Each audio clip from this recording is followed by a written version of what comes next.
Alors, Jean-Luc vous l'a dit, et on continue une série sur le thème « Ouvrons les portes ». Et aujourd'hui, on fait un petit arrêt, une petite incursion ou excursion.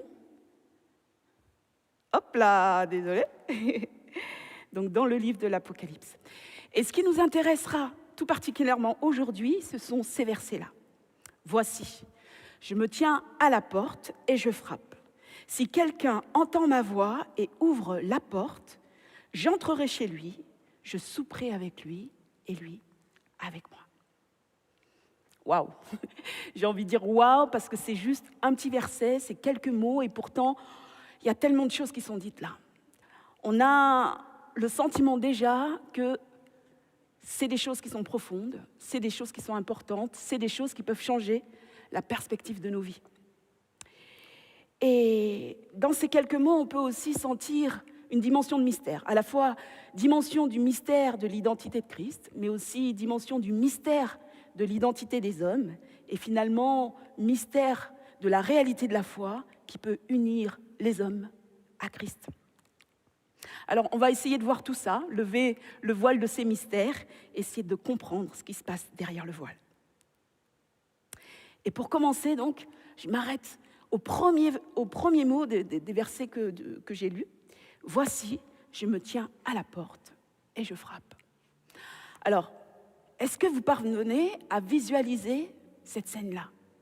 Jésus, debout, devant une porte, sur le point de rendre une visite quelque part, sur le point de s'annoncer. Est-ce que vous arrivez vraiment à vous représenter Jésus à l'arrêt devant une porte? C'est une image à la fois forte et étonnante, surprenante.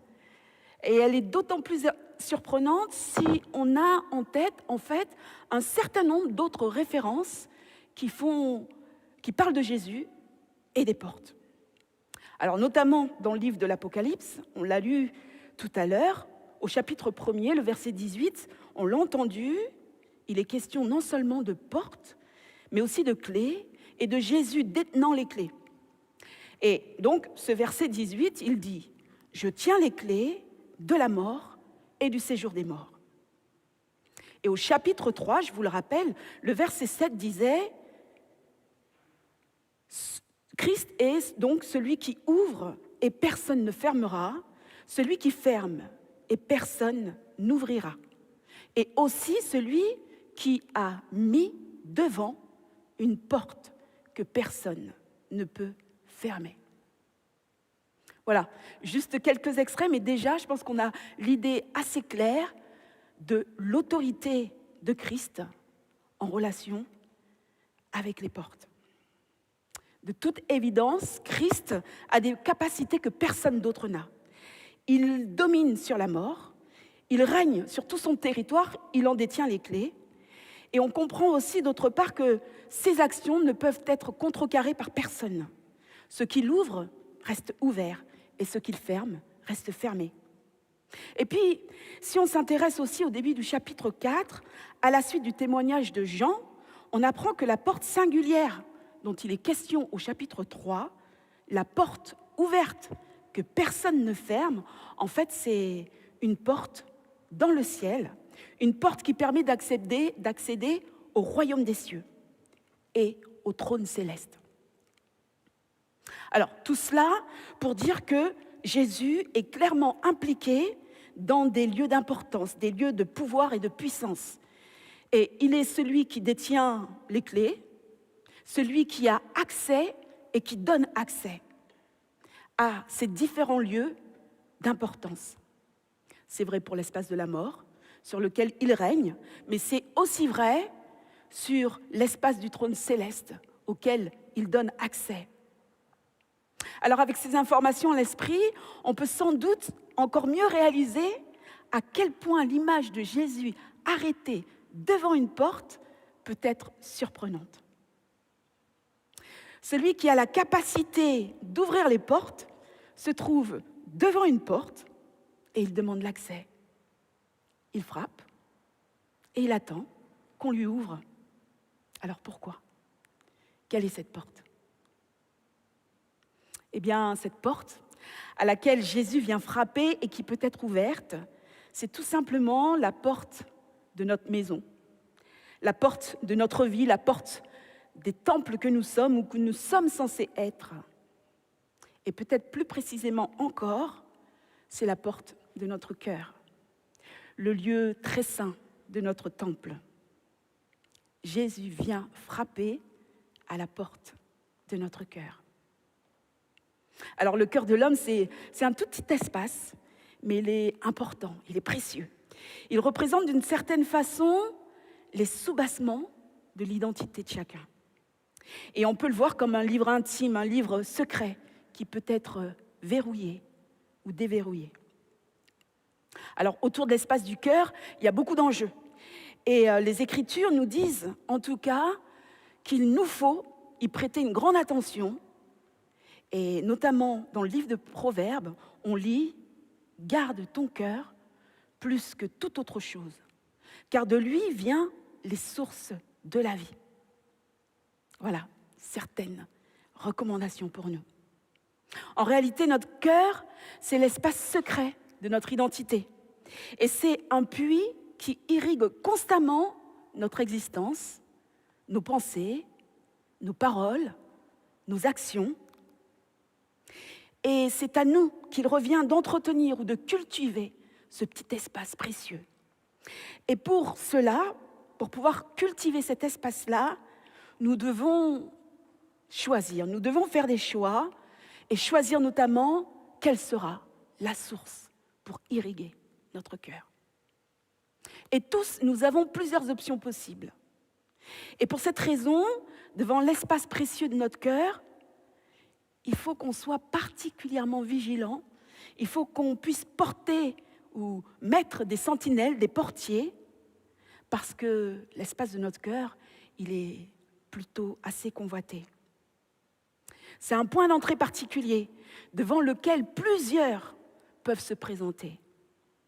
Dans le livre de la Genèse notamment, on peut lire au chapitre 4, le verset 7, on peut lire « Le péché se couche à la porte et ses désirs se portent vers toi, mais toi, domine sur lui. » Ou encore, la première lettre de Pierre nous pousse à porter notre attention sur une autre réalité qui est assez importante pour nous.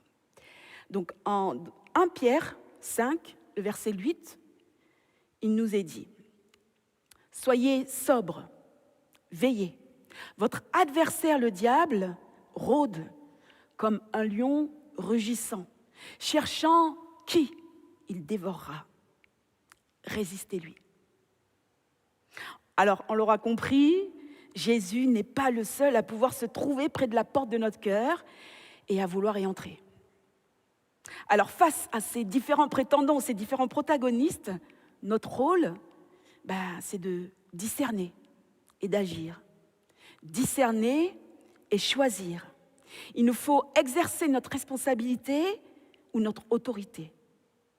Et nous devons parfois dominer ou résister. L'adversaire, le diable, rôde.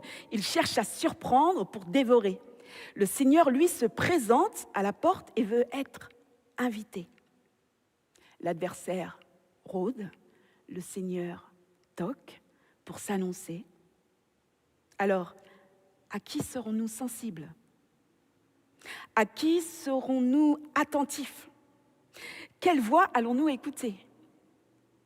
Et ultimement, à qui allons-nous ouvrir et donner l'autorité? Jésus est une figure d'autorité, c'est même la plus haute figure d'autorité. Les Écritures nous le disent, son nom est le nom qui est au-dessus de tout nom. Mais lui, il est respectueux. Il est respectueux de la volonté des hommes. Il respecte le choix de chacun, le choix que chacun fait concernant le gouvernement de sa vie. Jésus, il vient, il s'annonce et ensuite, il attend la réponse de l'homme. La personne chez qui il frappe, est-ce qu'elle va se soumettre à l'autorité libératrice et respectueuse du Tout-Puissant ou bien est-ce qu'elle se placera sous l'autorité destructrice de son adversaire, le diable. Voilà. La décision, elle nous appartient, elle est personnelle. Et il revient à chacun d'entre nous de prendre cette décision. Et en fait, nous devons tous comprendre qu'il n'y a pas d'autre alternative. Il n'y a pas de troisième choix possible et pas de terrain neutre. Parce qu'en réalité, il n'y a aucun lieu qui ne soit placé sous l'autorité d'une puissance spirituelle. Et cette puissance spirituelle, c'est nécessairement ou la puissance de Christ ou la puissance de son adversaire. Et si nous avions besoin d'être aidés pour prendre une décision, alors peut-être qu'on pourrait se déplacer un tout petit peu, regarder la situation un petit peu différemment et écouter les paroles du Deutéronome. Et là, on peut lire au chapitre 30, le verset 19. « J'ai mis devant toi la vie et la mort, la bénédiction et la malédiction. Choisis la vie, afin que tu vives, toi et ta postérité. » La voie de la bénédiction, c'est Jésus. Et on le voit dans les passages d'aujourd'hui, le Seigneur est pour nous la figure du parfait gentleman. En fait, c'est assez incroyable quand on y pense. Le Tout-Puissant vient à notre porte. Mais il ne vient pas dominer, il ne vient pas écraser ou détruire, il vient proposer. Il vient donner la possibilité de choisir, d'élargir l'espace de nos vies. Il vient donner la possibilité de choisir l'espace de la vie. Alors probablement que cette image d'un grand roi venant pour bénir, un grand roi venant frapper à la porte d'être comme nous, imparfait, fragile, eh bien, certainement que cette image-là, c'est une image qui symbolise vraiment le royaume des cieux. Le royaume des cieux, c'est effectivement un espace particulier où notre intelligence humaine est parfois surprise, parce que là règne un certain nombre de logiques de renversement. La logique notamment du roi serviteur, ou bien la logique ou la règle des premiers seront les derniers. Ça, c'est le royaume. Et le royaume, c'est aussi un lieu où il est question d'une certaine logique de communion, de fraternité, d'unité. Une unité et une communion qu'on retrouve, et une intimité d'ailleurs, qu'on retrouve avec l'idée de la proposition du repas. Celui ou celle qui ouvrira la porte à Christ, on lui propose l'intimité d'un repas. Alors, intimité, communion, unité, tout cela, c'est les valeurs du royaume. Et il y a aussi une autre règle qui est importante, c'est la logique de la réciprocité. Alors cette logique, on la voit à l'œuvre, on la voit en vigueur avec le pardon. On sait que selon les règles du royaume, à celui qui pardonne, il est pardonné. Et d'une certaine façon, on voit aussi cette même logique s'appliquer en relation avec les portes. Parce que là, on comprend qu'à celui qui ouvre, eh bien, il lui sera ouvert. Et peut-être même, pour être un petit peu plus précis, il faudrait dire à celui qui accepte d'ouvrir la porte de son cœur à la présence de Christ, alors un accès à une porte lui sera donné. Et cette porte, c'est la porte qui est ouverte sur le ciel. C'est la porte qu'on ne ferme pas. Voilà, tout ça, c'est le royaume. Il y a certainement une dimension de mystère autour du royaume, mais il y a au moins deux choses qu'on peut dire. La première, c'est que le royaume, en fait, il se décline en au moins deux perspectives. Il y a une première perspective qui serait une perspective lointaine, un horizon lointain, une perspective d'éternité. Avec cette idée de la porte ouverte sur le ciel, on sait que cette porte, elle permet d'accéder à un espace de majesté, un espace de magnificence, un espace de gloire où le temps n'a pas d'effet. Alors ça paraît magnifique, mais ça paraît aussi peut-être un peu lointain. Mais le royaume, ce n'est pas que ça, ce n'est pas que cette perspective-là lointaine. Jésus est venu et il ne cesse de nous répéter, le royaume, c'est aussi ici et maintenant. Il est là, au milieu de nous. Et en réalité, lorsque l'on accepte d'ouvrir la porte de son cœur à la présence de Christ, ce n'est pas une fin, et ce n'est pas une fin lointaine, c'est juste un début. Le début d'un processus qui ne cesse d'être en mouvement, qui ne cesse d'être en progrès. La réalité du royaume, elle a prise dans notre cœur et autour de nous. Et le royaume, il avance avec notre participation. Et ce processus-là, il commence avec une toute petite chose, la volonté d'ouvrir l'espace de son cœur. Et ce processus qui commence avec ce petit déclenchement-là, en fait, si on essaye de le comprendre, ce qui se passe, c'est que une fois qu'on a accepté d'ouvrir cette porte, eh bien, Jésus entre. Mais les questions commencent. Et la question que l'on peut se poser d'entrée Dieu, c'est jusqu'où invite-t-on Jésus? Est-ce qu'on lui permet d'entrer jusqu'au seuil simplement de notre porte? Ou est-ce qu'on va accepter d'ouvrir plus grand la porte et de lui permettre d'aller plus loin, visiter d'autres pièces de notre maison, de notre vie, de notre identité? Est-ce qu'il y a des portes qu'on va garder secrètes pour lui? Ou bien est-ce que la relation d'intimité qu'on veut établir avec lui nous permettra de lui ouvrir plus grand nos portes? Alors c'est vrai que souvent, même quand on accepte de le faire entrer, on l'arrête au seuil de la porte et puis on se dit « Ouh là là là, les autres pièces, elles ne sont pas vraiment très bien rangées. » Non, vaut mieux tenir les portes fermées. Alors souvent, c'est le cas pour la cave. C'est le cas pour le grenier. On sait que souvent, ces deux lieux-là, c'est des endroits où on garde nos encombrants, les choses qui nous dérangent, les choses qui ne sont pas forcément belles, les choses avec des termes bibliques qu'on dirait plutôt viles, contrairement aux choses précieuses. Alors, ces choses-là, on les garde loin et on se dit, eh bien Jésus, on va le garder au seuil de notre porte. Mais si on osait, eh bien peut-être qu'on pourrait lui présenter la cave, le grenier. Peut-être qu'on pourrait avec lui ouvrir un paquet que l'on sait être gênant pour la structure de nos vies.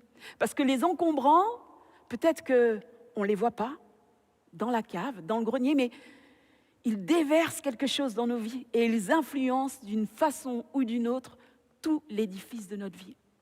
Alors, une fois qu'on a accepté Jésus, eh bien, pourquoi pas accepter qu'il visite avec nous les différents paquets qui peuvent être enfouis, stockés dans des lieux parfois inaccessibles. Alors, je vous laisse avec cette question et je vous propose de penser juste maintenant peut-être à une chose que vous savez être difficile dans votre vie, une chose, un paquet, un encombrant dont il est difficile de se séparer. Parce que je vais vous proposer de présenter ce paquet-là à Jésus. Et peut-être même que si on a vraiment confiance, on peut même demander à Jésus de lui nous montrer un paquet qu'il trouve prioritaire à ouvrir, un paquet qu'il voudrait régler avec nous. Alors je vous laisse quelques instants pour essayer d'identifier ce paquet-là.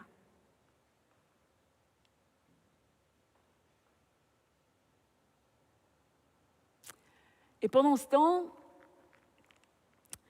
je me dis que dans les temps compliqués que l'on connaît les uns et les autres, peut-être que finalement c'est le temps d'oser regarder à l'intérieur, c'est le temps d'oser aller chercher, aller creuser ce qui est précieux en nous pour aller le laisser émerger. Peut-être que c'est le temps d'inviter Jésus à venir avec la lumière qu'il est.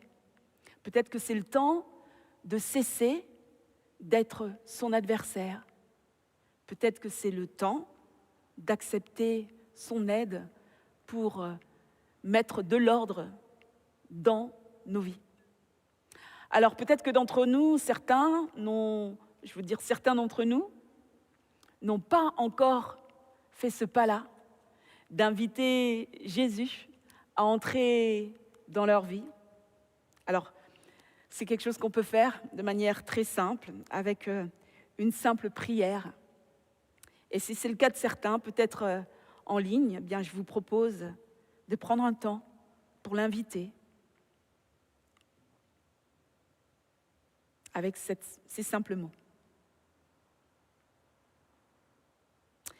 Seigneur Jésus, viens.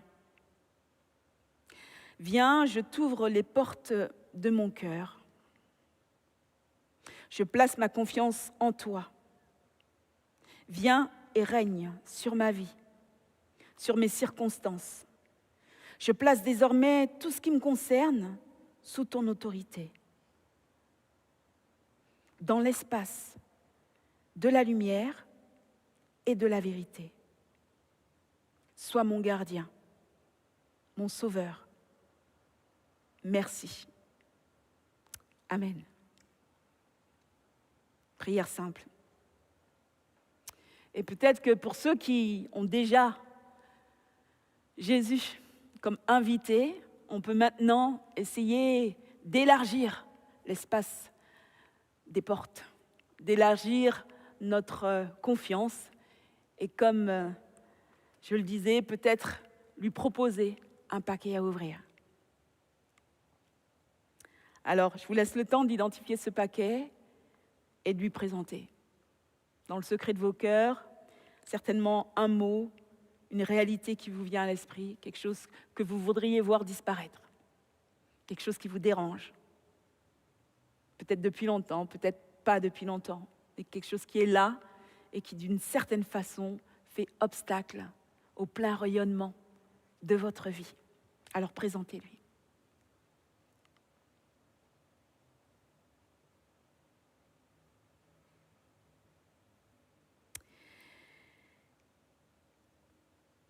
Et si, comme je le disais aussi tout à l'heure, on est OK pour que le Seigneur nous montre lui aussi un dossier que lui trouve prioritaire, alors on peut simplement lui dire « Seigneur, je te fais confiance et j'accepte que tu choisisses pour moi un dossier que tu trouves prioritaire dans le cours de ma vie. Fais-le, je t'en prie. » Et puis après ça, laissons-lui le temps de répondre comme il le souhaite, quand il le souhaite. Accordons-lui l'autorité de régner sur ces circonstances-là. Voilà. En quelques mots, je voudrais conclure et juste rappeler qu'avec l'ouverture de la porte de notre cœur commence un processus qui impacte à la fois notre présent et notre futur. C'est le processus mystérieux de la foi. Et ce processus, il unit les hommes à Christ. Et il permet à l'identité des hommes d'être transformée. Alors, je souhaite un joyeux processus de transformation à chacun. Et rappelons-nous qu'avec Christ, notre trajectoire, c'est de victoire en victoire. Que le Seigneur nous bénisse. Amen.